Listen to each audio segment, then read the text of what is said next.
Right, so I will just try and shoot this one just raw. So there is this funny thing that I noticed in today's meditation that I had a song in my head, which I probably not too sparingly do quite frequently without noticing it anymore. But I have a song in my head from when I last heard it. It was 15 or 14 years ago, 2011, I think, or 2012, 13, so maybe 13 years ago, 12 years ago. And I think the reason I have it in my head is because it's I was very, very amazed by that song. It was quite euphoric to me, and it was like objectively so as well, I think. But the problem is that it doesn't exist anymore. There was this guy that I got to know in World of Warcraft on a private server of all places. He was looking for someone to do fun PvP combos and stuff, and I'm weak for that kind of things, for cooperations where you just, yeah, you put your minds together and you make up creative plays.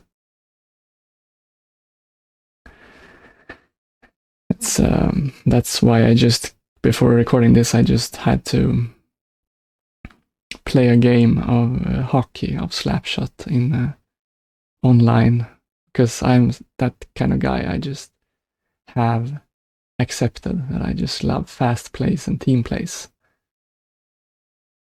But anyways, I was the only one responding to his call, or his looking for group there, and we ended up talking and getting to know each other. His name was David.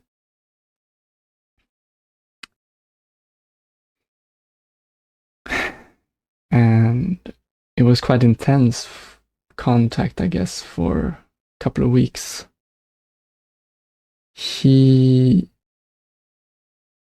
was sort of my first big brother stereotype or archetype of a spiritual nature. I think our first call, we jumped on Skype. He was talking about, yeah, spirituality and meditation, and we were also chatting about that a bit.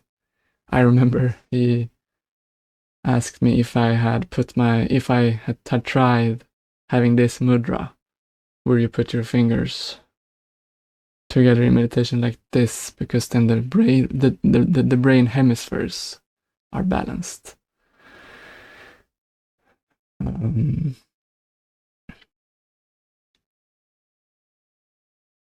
But yeah, there was, the problem also was that he was high. He was a junkie. And he was very transparent with it afterwards, or even during his highs, but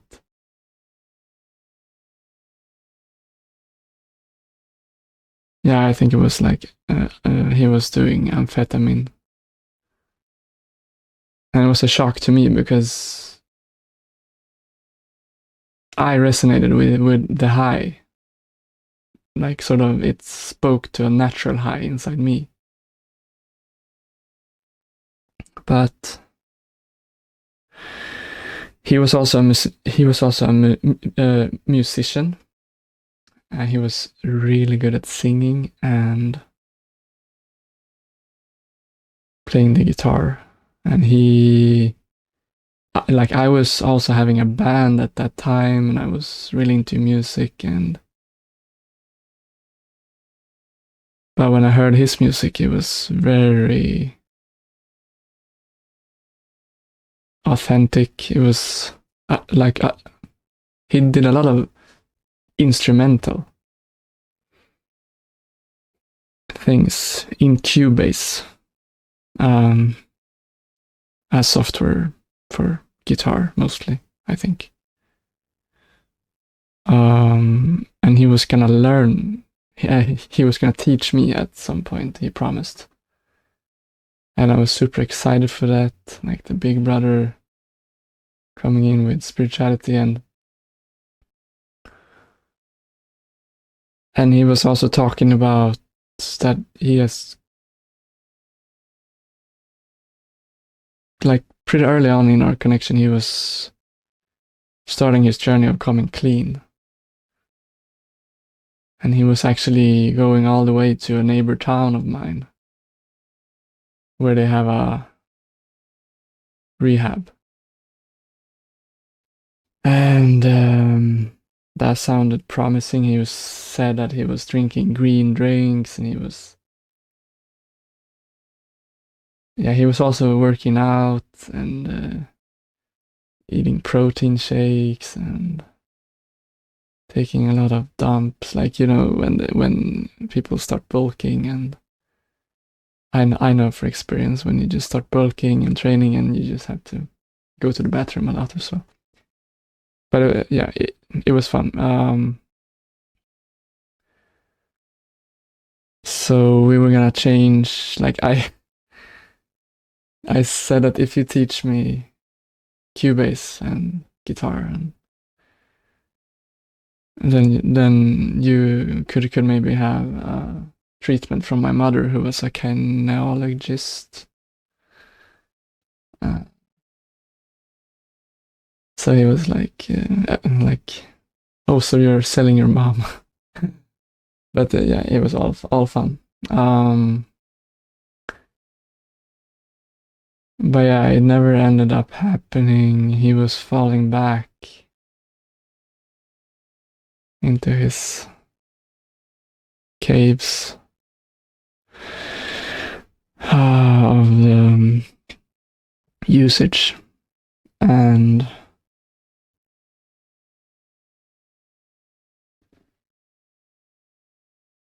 the week or some, like the period before,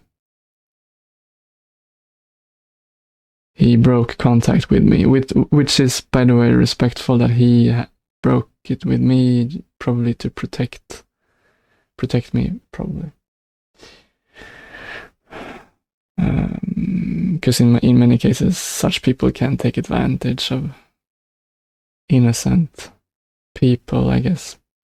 If he would have been a manipulative guy, he could have, like, gone into asking for money or anything like that, I guess. I don't know if I would have been that gullible, but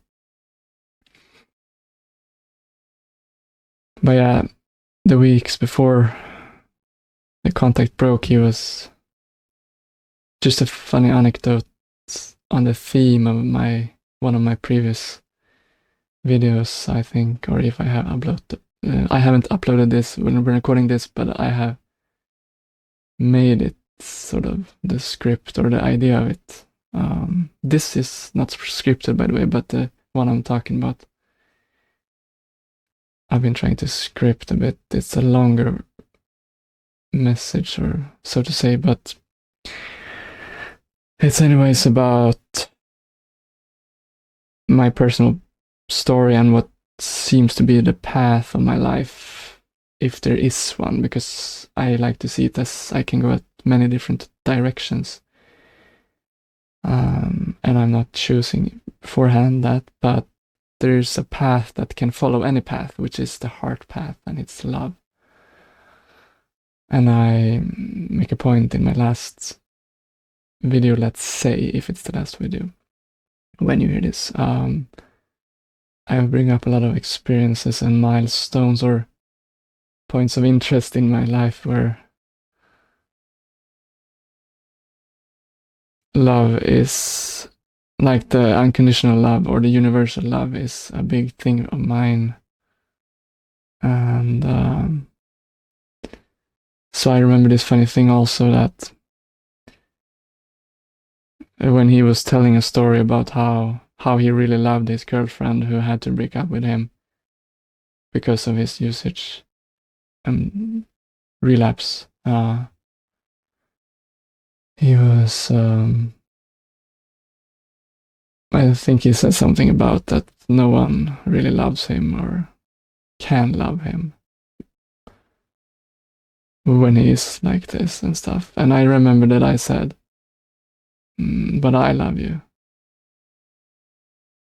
And he was like, naturally, or like, understandably, he was like, oh, are you gay? Like, but I said no, because I'm not, and sort of had to explain my, like, it was sort of a brotherly love, and the way that I have had experience prior to this, where I can feel love towards other people, like that I go on to in much more detail in my other video, but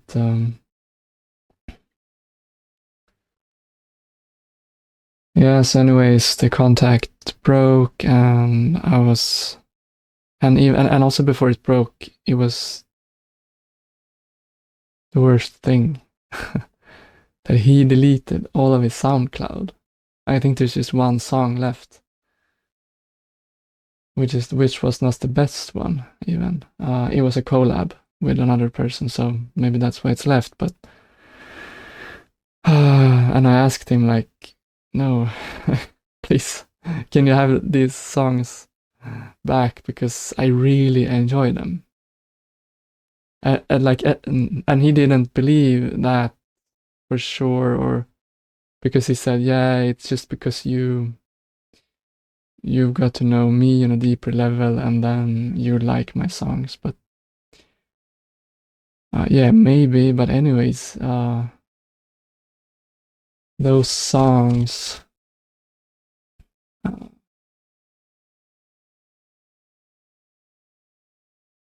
It's hard to describe. Like, I want to make an attempt to say something about them, like how they sounded, because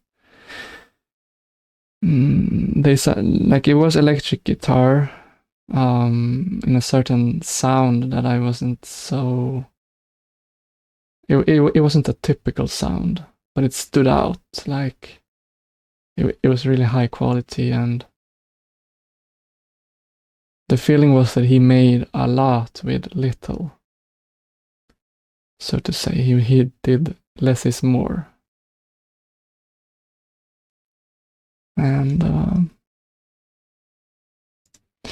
just get worried that my storage on my PC is getting low. No, it's fine. Okay, just for a moment more at least.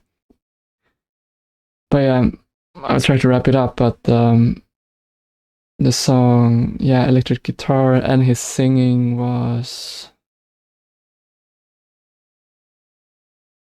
like, I think there's two songs. Also, I think I downloaded one of his songs. That was not the best one, but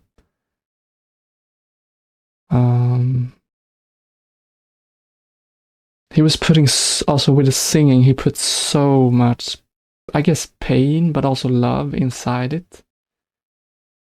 But just so much raw authenticity, so that his expression just went through, like, all the way. Even though the texts weren't like super elevating or anything like that, it was common love hurt themes, like pop songs, I guess. But it was personal to him. But yeah, it's a quite a sad story to well, yeah, to lose contact, I guess. That's but it was like like I didn't take that so personally, because I understood that, okay, he does this because he has relapse, and he's not. And actually, for some years there, I thought that he was dead. Like maybe he OD'd.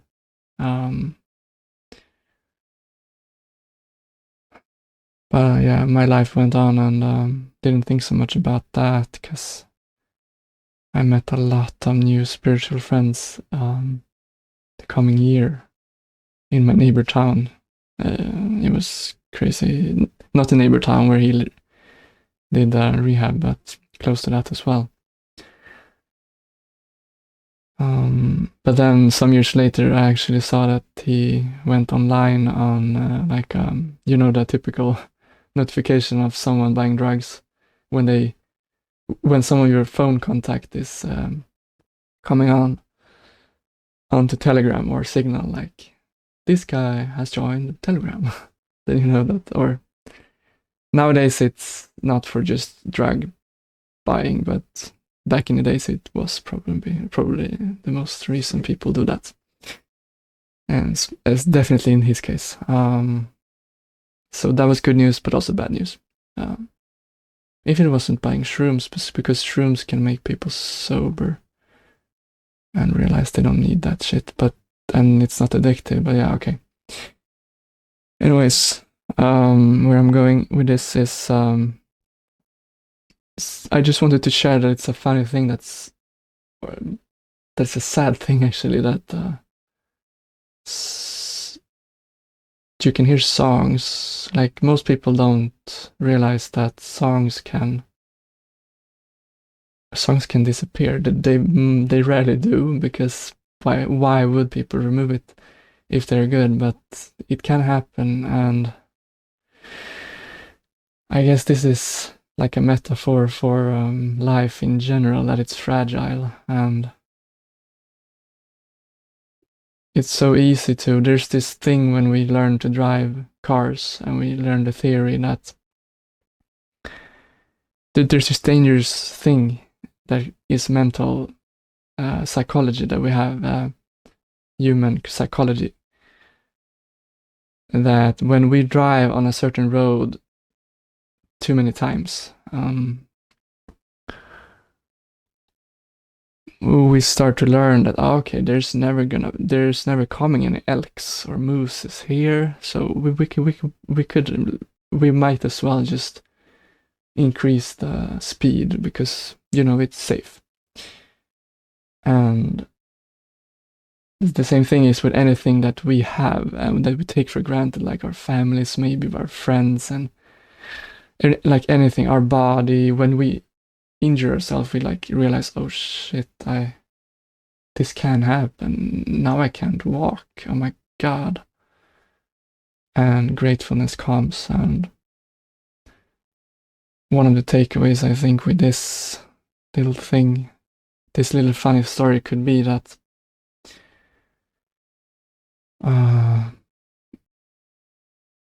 my experience is that we can miss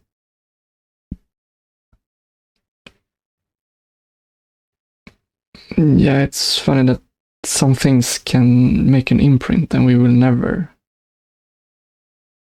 stop missing it.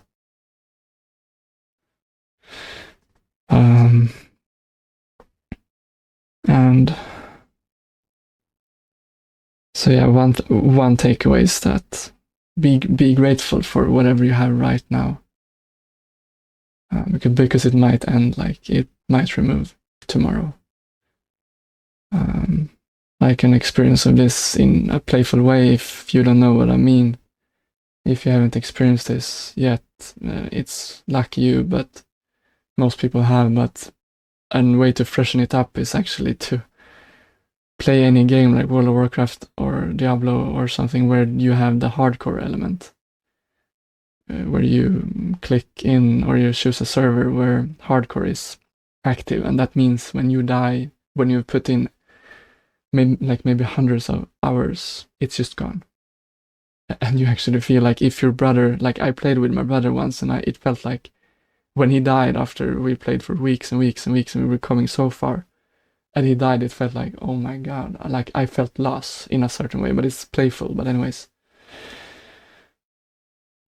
it trains our minds to come to the realization that we should fucking appreciate everything that we have right now. It's so amazing. But then the other takeaway I think with this that I want to come to is that, which I very much dedicate my interest now, since I have gained this experience, or no, this perspective of my life and my path of love and stuff, is the Brahma Viharas from the Buddhism, where they sort of attack or grow your heart in all angles, so that you can handle any situation in your life with love, which in turn leads to happiness, and which is what we do everything for, and what we wish to everyone when we look deep enough. And so in this case, like, compassion is one of the 4 Brahma Viharas. And I can see that compassion to myself here is appropriate, where I feel that it's sort of a sorrow that I will never hear these songs again. Like, I can, it's like nostalgia. You can never get nostalgia back. It's like you get some hints of it sometimes, but you will never get the full thing. And for sure, like, the first takeaway could be, like that I said, is that, sure, just jump in the present moment, because there are new nostalgia creating right here. But also, it's okay to feel that sorrow and, like, be with that, and you can extract a lot of love from it, actually. It is so amazing for alchemy. Those of you who know what alchemy, like emotional alchemy, is, it is to maybe be able to transform anything into something good, and or what you want it to be. And like, when you feel a certain amount of grief, like any level, you can become as skilled enough to feel that there is like the reaction to that suffering is perfect. It takes a lot more depth to explain this. I will do this sometime when I know it even better myself, but I have also much more to say about it. But I'm afraid my memory will empty here on the computer, so everything in this recording will be gone, and I have to grieve anymore, or have that as a sorrow. But that would be cool, I guess, according to what I'm saying. But I want to keep it short as well, this message, for a change, because it's kind of nice to just take one of your associations and make something compact out of it, instead of my prior approach for the last newbie weeks or months, or trying to create the YouTube channel or something. I kind of overdo it a bit and try to make this super long things. Anyways, that is not part of this message. But yeah, I think I said it all. But compassion to me, to myself, when I feel this. Like, yeah, it sucks that it's gone. I will never be able to hear it again. But I have my feeling towards myself, feeling this, which is compassion. And I can appreciate that. And also I can appreciate the memory and the experience. And then they teach also, in this book I'm reading now to deepen my knowledge on the Brahma Viharas, they teach that anything that you can do to yourself, you can simultaneously do it to someone else and to the world, and which I fully agree on. And so, I mean, there can be compassion also here to him, like to this guy who did his music, and he was so much in pain that he didn't even know that he created the most beautiful thing. And he lost his girlfriend, and he lost his life, and he ruined his way to many things, and he was probably in so much pain to even begin doing this. And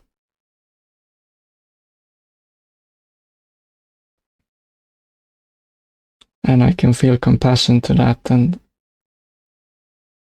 which is just I can just be with. Then I feel sorry for that, for him. But yeah, it's compassion in its practice is a tricky thing sometimes to both do and then put words on. So I will make more content, I think, on like trying to get it across a bit better how. Like now I'm just telling that it's possible.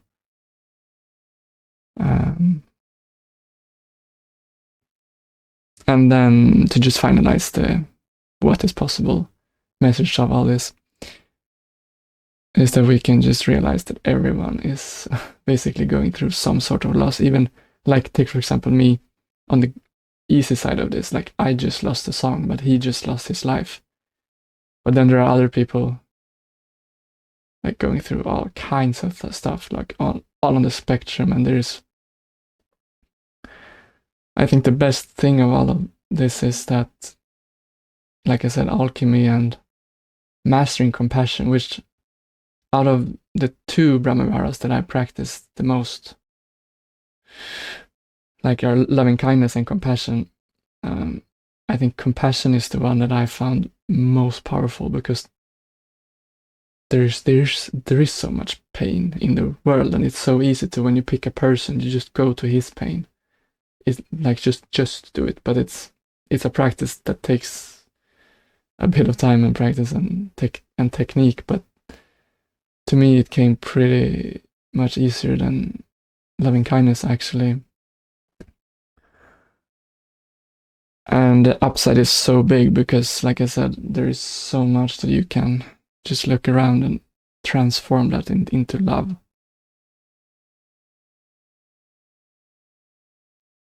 And yeah, you have to like if you're skeptic to, yeah, you just bypass pain then if you turn it to love, but then you don't understand.